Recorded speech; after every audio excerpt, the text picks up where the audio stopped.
Alam mo ba na may mga misteryo tungkol sa buhay ni Jesus na nananatiling hindi nalutas hanggang ngayon? Sa video na ito ay galugarin natin ang 5 kamanghamanghang misteryo tungkol kay Jesus na patuloy na nag-iintriga sa mga eskolar at mananampalataya sa buong Biblia. Marami tayong makikitang mga kwento tungkol kay Jesus na mahusay na naidokumento, ngunit ang ilang aspeto ay kulang pa rin ng malinaw na mga sagot mula noong sinaunang panahon. Ang mga misteryong ito na nakapalibot kay Jesus ay nagdulot ng mga debate at malalim na pagninilay. Ang mga misteryo na ito hindi lamang sa ating pag-uusyoso, kundi pati na rin sa pagpapalalim ng ating pananampalataya at pag-unawa sa kanyang buhay at misyon. Maghanda para sa isang paglalakbay ng pagtuklas at pagninilay-nilay. Sabay nating tuklasin ang mga misteryo na ito at tingnan kung paano ito patuloy na makakaapekto sa ating pananampalataya at pag-unawa kay Jesus. Nawa ang video na ito ay magbigay inspirasyon at pagyamanin ang iyong espiritual na paglalakbay. Magsimula tayo sa pagtuklas sa unang misteryo na nawalang taon ni Jesus ay tumutukoy sa isa sa mga pinakadakilang misteryo ng buhay ni Jesus. Ang panahon sa pagitan ng kanyang pagkabata at ang simula ng kanyang pampublikong ministeryo. Ayon sa Ebanghelyo ni Lucas, si Jesus ay mga 12 taong gulang nang bumisita siya sa templo sa Jerusalem kasama ang kanyang mga magulang. Pagkatapos ng pangyayaring ito, ang mga ebanghelyo ay tahimik tungkol sa kanyang buhay hanggang sa siya ay muling lumitaw sa paligid ng 30 taong gulang na handang simulan ang kanyang ministeryo. Maraming mga haka-haka tungkol sa kung ano ang ginawa ni Jesus noong mga taon na iyon.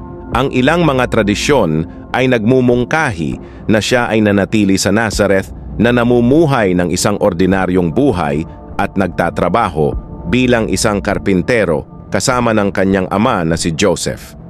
Ito ay makatuwiran dahil si Jesus ay madalas na tinutukoy bilang anak ng karpintero, ngunit ang ilang mga iskolar ay may iba pang mga iskolar sa mga banal na kasulatan.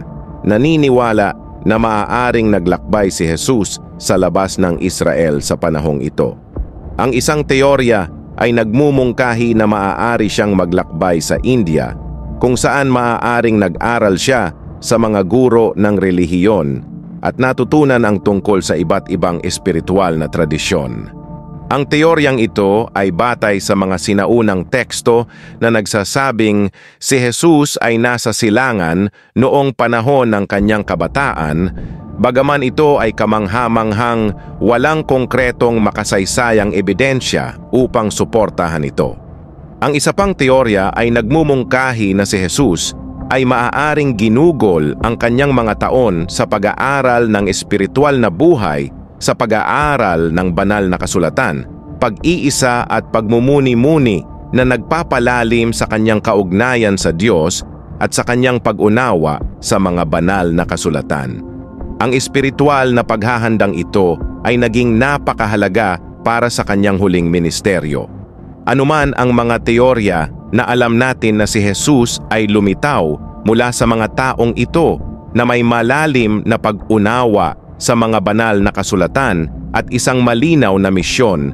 Noong sinimulan niya ang kanyang ministeryo, ang kanyang karunungan at autoridad ay kitang-kita sa lahat ng nakinig sa kanya. Ang kanyang mga talinghaga na mga turo at mga himala ay nagpapakita ng malalim na pag-unawa at isang matalik na kaugnayan sa makalangit na Ama. Bagaman ang mga partikular na detalye ng nawalang taon ni Jesus ay maaaring nananatiling isang misteryo, ito ay malamang na isang panahon ng matinding paglago at paghahanda na kanyang inihahanda para sa pinakamahalagang misyon ng tao. Ay malinaw na dumating si Jesus sa lahat ng tao, na handang tuparin ang plano ng Diyos. Sa mga nawawalang taon na ito ay nagpapaalala sa atin na kung minsan ang mga panahon ng katahimikan at paghahanda sa ating sariling buhay ay mahalaga rin, may mga pagkakataon na ang Diyos ay gumagawa sa atin na humuhubog at naghahanda sa atin para sa layunin na mayroon siya para sa bawat isa sa atin. Ang kwento ng nawalang taon ni Jesus ay naghihikayat sa atin na magtiwala sa mga panahon ng paghihintay at paghahanda dahil alam natin na ang Diyos ay laging gumagawa para sa atin ngayon na nauunawaan natin ang mga misteryo ng nawalang taon ni Jesus. Tumungo tayo sa susunod na misteryo, ang eksaktong kalikasan ng pagkabuhay. Na maguli ang muling pagkabuhay ni Jesus ay isa sa mga pinakasentro at makabuluhang mga kaganapan sa pananampalatayang Kristiyano, ngunit ang eksaktong kalikasan nito ay nananatiling misteryo na humahamon sa pag-unawa ng tao. Pagkatapos ng pagpapako sa krus, sinasabi sa atin ng mga ebanghelyo na si Jesus ay bumangon mula sa mga patay sa ikatlong araw. Gayunpaman, ang mga tanong kung ano ang eksaktong nangyari sa ikatlong araw ay nananatiling hindi nasagot. Ang mga ebanghelyo ay naglalarawan ng iba't ibang hitsura ng nabuhay na mag-uling Jesus, at ang mga salaysay na ito ay nag-aalok ng ilang mga pahiwatig tungkol sa likas na katangian ng kanyang nabuhay na mag-uli na katawan.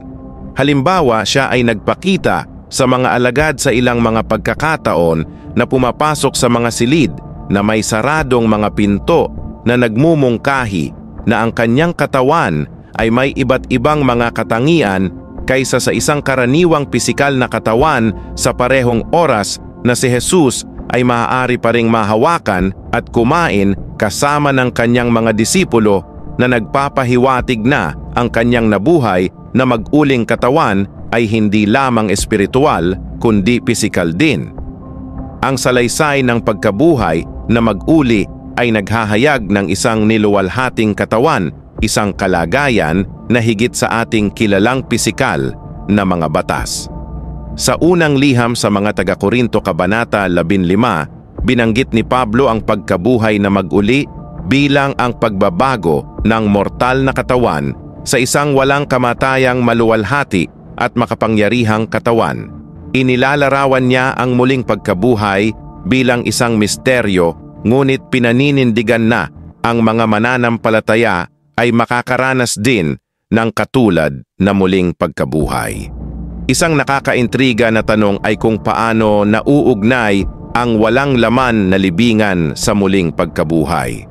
Ang walang laman na libingan ay isang makapangyarihang patotoo sa kaganapan, ngunit hindi nito ipinapaliwanag ng eksakto kung paano binago ang nabuhay na linya ng katawan ni Jesus at maingat na binago ang katawan ni Jesus.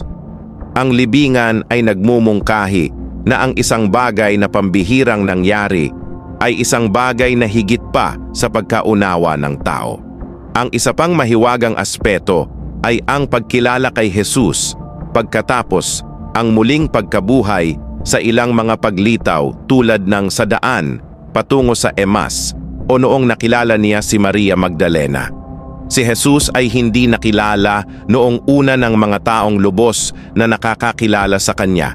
Pagkatapos lamang magsalita o magsagawa ng isang pamilyar na kilos ay nakilala niya. Ito ay maaaring magpahiwatig na ang kanyang nabuhay na mag-uli na katawan ay may ibang anyo o na mayroong isang espiritual na dimensyon na hindi madaling unawain ng mga pandama ng tao at ang mga tanong sa ikatlong araw ng muling pagkabuhay ni Jesus, ngunit ang muling pagkabuhay ni Jesus. Ang kalikasan ng pagbabagong ito at ang kaugnayan nito sa kawalang hanggan ng Diyos ay masalimuot at lampas sa ating ganap na pagkaunawa. Bagaman maraming aspeto ng pagkabuhay na mag-uli ay nananatiling mahiwaga, ang epekto at kahulugan nito ay malinaw. Ang epekto at kahulugan. Ang muling pagkabuhay ni Jesus ay ang sukdulang tagumpay laban sa kamatayan, tanda ng bagong buhay na inialay sa lahat ng naniniwala sa Kanya. Ito ay isang pangyayari na sumasalungat sa ating pangunawa, ngunit ito rin ay nagbibigay sa atin ng pag-asa at isang pangako ng buhay na walang hanggan. Ang eksaktong katangian ng pagkabuhay na mag-uli ay isang paalala ng kapangyarihan at misteryo ng Diyos na nag-aanyaya sa atin na palalimin ang ating pananampalataya at pagtitiwala sa kanyang pangako, kahit na hindi natin nauunawaan ang lahat ng mga detalye. Ngayong naiintindihan na natin ang misteryo ng pagkabuhay na mag-uli tayo, ay tumungo sa susunod na misteryo ng kanilang mga kapatid na lalaki at kapatid na babae ni Jesus, at kapatid na babae ay isa sa mga nakakaintriga na misteryo ng bagong tipan na binanggit ng mga banal na kasulatan ng ilang beses na si Jesus ay may mga kapatid, ngunit ang eksaktong katangian ng mga ugnayang ito ay nagdudulot ng maraming tanong at debate sa mga iskolar at teologo. Ang mga ebanghelyo ni Mateo, Mark at Juan ay sumangguni sa mga kapatid ni Jesus na binanggit. Ang mga pangalan tulad ni James, Joseph, Simon at Judas, at binanggit din na siya ay may mga kapatid na babae kahit na hindi sila pinangalanan. Gayunpaman, ang tanong ay nananatili kung sino ang mga magkakapatid na ito, kung sila ay mga anak ni Maria at Jose na ginagawa silang magkapatid sa dugo ni Jose, o dati nilang kasal ay na sila ay magpinsan o iba pang malapit na kamag-anak. Bilang ilang mga interpretasyon ng ang orihinal na mga salitang Griego ay nagmumungkahi na ang mga simbahang Katoliko at Ortodokso ay itinataguyod ang doktrina ng perpetual virginity ni Maria, na nagmumungkahi na ang magkakapatid na ito ay talagang mga pinsan ni Jesus o mga anak ni Joseph mula sa isang nakaraang asawa. Sa kabilang banda, maraming mga protestante na tradisyon ang nagpapakahulugan sa talata na literal na isinasaalang-alang na nagkaroon ng iba pang mga anak sina Maria at Jose pagkatapos ng kapanganakan ni Jesus. Ang papel ng James na kapatid ni Jesus ay partikular, na kawili-wili siya ay naging isang kilalang pinuno sa Jerusalem, at ang may akda ng The Epistle of James na ang kanyang posisyon sa pamumuno sa unang ay nagmumungkahi ng malapit at makabuluhang kaugnayan kay Jesus. Kahit na ang bagong tipan ay hindi nagbibigay ng tahasang mga detalye tungkol sa buhay at relasyon ng magkapatid na ito. Ang mga kapatid na babae ay nagtataas din ng mga teolohikong tanong tungkol sa buhay pamilya ni Maria at Jose. Isa pang nakakaintriga na misteryo ay ang kahalagahan ng pagpapako sa krus. Sa ibang kahalagahan ng pagpapako sa krus, sa ibang mga tradisyon, ang pagpapako kay Jesus sa krus ay isang sentral na kaganapan sa pananampalatayang Kristiyano. Ngunit mayroon din ugong at interpretasyon sa iba pang relihiyon at kultural na tradisyon, bagaman ang Kristyanismo ay tumitingin sa iba pang pagpapako sa krus. Ang mga pananaw ay nag-aalok ng iba't ibang pag-unawa at kahulugan ng kaganapang ito. Sa Islam, halimbawa, ang pagpapako kay Jesus ay iba ang pananaw na ang Quran ay nagsasaad na si Jesus ay hindi tunay na ipinako sa krus, bagkus ito ay nagpakita sa mga tao. Ayon sa Islamikong tradisyon, si Jesus ay itinaas sa langit ng Diyos, at ang isa pang tao ay ginawang kamukha ni Jesus sa krus. Pinaniniwalaan ng pananaw na ito na si Jesus ay isang mahalagang propeta, ngunit hindi namatay sa krus. Sa Judaismo, si Jesus ay sa pangkalahatan, tinitingnan bilang isang guro o rabbi, at ang kanyang pagpapako sa krus ay itinuturing na isang makasaysayang kaganapan. Gayunpaman, ang teolohiko at mesianic na interpretasyon ng pagpapako sa krus ay malaki ang pagkakaiba sa Kristyanismo. Para sa mga Hudyo, ang konsepto ng isang naghihirap at namamatay na Mesyas ay hindi sentral sa tradisyonal na mesianic na mga inaasahan bukod sa relihiyon. Ang interpretasyon ang pagpapako kay Jesus sa krus ay ginalugad din sa mga kultural at pilosopikal na konteksto, Ang mga manunulat at palaisip sa buong kasaysayan ay gumamit ng imahe ng pagpapako sa krus upang sumagisag sa mga tema ng pagdurusa ng sakripisyo at pagtubos sa sining at panitikan. Ang pagpapako sa krus ay kadalasang nagsisilbing isang makapangyarihang simbolo ng paglaban at pagbabago. Ang pagpapako kay Jesus ay nakaapekto rin sa mga espiritual na halimbawa ng kamatayan at pag-ibig sa kontemporaryong tradisyon ni Jesus.